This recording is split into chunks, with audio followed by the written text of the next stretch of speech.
बेशक रूस और भारत के रिश्ते काफी मजबूत है। रूस कहता है कि वह भारत को सुखोई 57 की तकनीक देगा, भारत के हाइपरसोनिक मिसाइल में पूरा सहयोग करेगा, भारत को जो चाहिए वह सब कुछ मिलेगा। लेकिन फिर भी एक ऐसा मुद्दा है जहां रूस और भारत के रास्ते बिल्कुल अलग है। अमेरिका के धमकियों के बावजूद रूस और भारत के बीच में हथियारों का व्यापार नहीं रुका।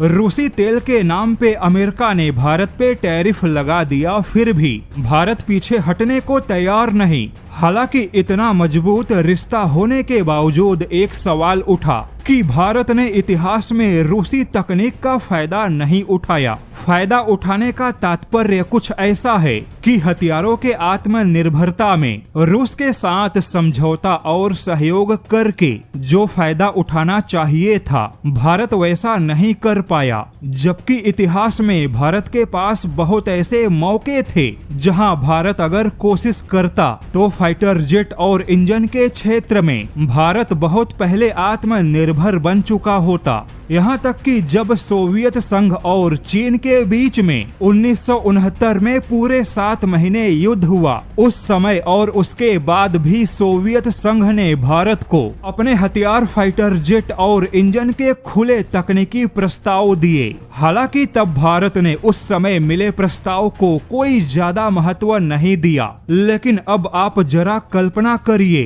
कि 50 या 55 साल पहले जो प्रस्ताव भारत को मिले थे, भारत ने अगर उसे स्वीकार किया होता तो भारत आज इंजन या फाइटर जेट में पश्चिमी देशों के टक्कर में खड़ा होता।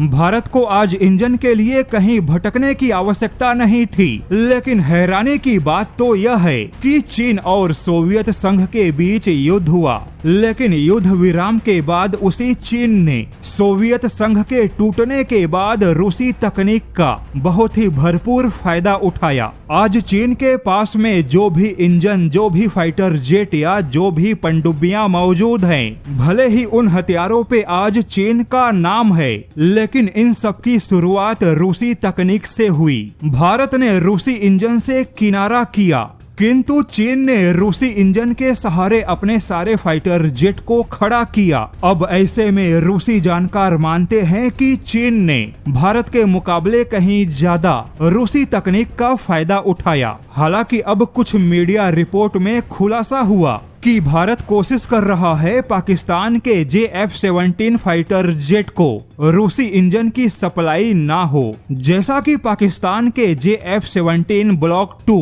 और ब्लॉक 3 जैसे फाइटर जेट में रूस के RD-93 इंजन का इस्तेमाल हो रहा है। लेकिन रूस ने भारत के ऐसे प्रस्ताव को ठुकरा दिया। रूस का कहना है कि वह JF-17 के इंजन की सप्लाई को नहीं रोक सकता। अब यहाँ पर मामले को समझने वाली बात है, JF-17 को चीन और पाकिस्तान ने मिलकर बनाया, लेकिन पाकिस्तान तो केवल असेंबल तक सीमित है। और जहाँ तक सवाल है रूसी इंजन का, तो वह सीधे पाकिस्तान को नहीं बल्कि चीन को सप्लाई होता है, और चीन के इंजीनियर्स ही JF-17 में रूसी इंजन को फिट करते हैं। यानी कि भले ही JF-17 पर पाकिस्तान का नाम है, लेकिन उसमें रूसी इंजन का इस्तेमाल पाकिस्तान के नाम से नहीं बल्कि चीन के नाम से होता है। ऐसे में रूस चाहकर भी चीन को नाराज करके JF-17 के इंजन की सप्लाई को नहीं रोक सकता।